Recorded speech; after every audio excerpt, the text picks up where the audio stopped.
कोतवाली रुदौली क्षेत्र में एक परिवार दर दर की ठोकरें खाने को मजबूर है।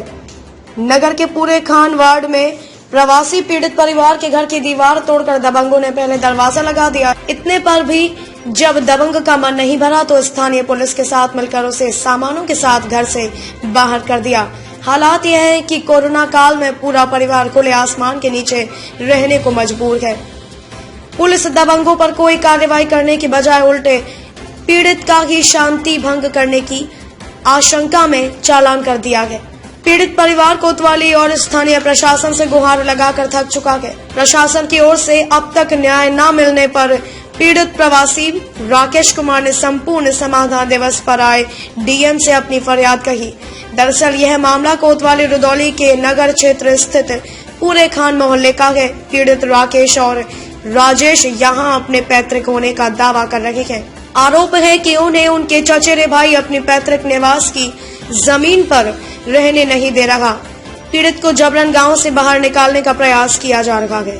जिलाधिकारी को दिए गए शिकायती पत्र में पीड़ित राजेश ने कहा कि मेरे पिता राम नारायण के सगे भाई सत्यनारायण थे।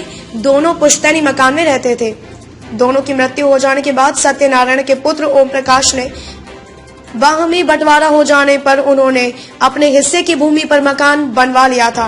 प्रार्थी व उसका भाई राजेश कुमार गरीबी के कारण अपना मकान नहीं बनवा सका।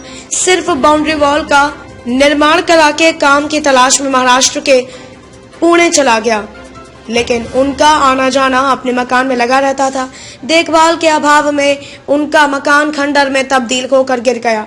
लॉकडाउन के कारण काम धंधा बंद होने से परिवार भुखमरी की कगार पर आ जाने के बाद सभी वापस रुदौली आकर अपने हिस्से की भूमि पर पन्नी लगाकर गुजर बसर करने लगे। राजेश का कहना है कि बचपन में उसके हाथ में गंभीर चोट लगी थी, जिस वह एक हाथ से ठीक से काम नहीं कर पाता। भाई राजेश का एक पैर डैमेज है, जिससे वह ठीक से चल नहीं पाता। पीड़ित का आरोप है कि इसी बीच विपक्षियों ने दबंगई के बल पर घर से निकलने व न निकलने पर जान से मारने की धमकी देने लगे। पीड़ित का आरोप है कि विपक्षियों ने बीते 26 अक्टूबर को उसके हिस्से में दबंगई के बल पर दरवाजा खोल लिया और उनका सारा सामान फेंक कर महिलाओं से अभद्रता करते हुए उनके जेवर छीनकर घर से निकाल दिया। राकेश कहाँ निवासी है? रुदौली की। क्या समस्या है? हमारी समस्या ये है, हम पूना से आए हुए थे, 4 दिन यहाँ पे रहा। उसके बाद में हमको यहाँ से निकाल दिया गया। हमारे घर के बड़े पापा के लड़के ओम प्रकाश और अनिकेत, उनका भांजा और उनकी बहन, ये सब लोगों ने मिलके, उनके काफ़ी रिश्तेदार आए थे, सब लोग मिलके हमें बाहर निकाल दिया और हम लोग के ऊपर हाथापाई भी की गई है और मारा भी रहा गया। औरतों के ऊपर हाथ उठाया गया। छोटे छोटे बच्चे थे हमारे, सबको घर से बाहर निकाला गया और फिर उसके बाद पुलिस कंप्लेंट भी हुई है। पुलिस जी भी आए थे, पुलिस ने भी हमारी कोई सुनवाई नहीं हुई है। पुलिस ने भी हमें बाहर निकाल दिया, कहा कि जब तुम्हारे पास कोई कागज नहीं है, कुछ नहीं। तो हमने पुलिस से ये भी कहा था कि जो जूने मकान होते थे उसके कोई कागज नहीं रहता था। हमने ये भी बताया कि हमारी ये दादी ने दी हुई है और दादी हमारी आज भी है, लेकिन उनकी भी कोई सुनवाई नहीं हुई, उनकी कोई वो नहीं हुआ। तो उन्होंने कहा कि अपनी दादी को बुला लो।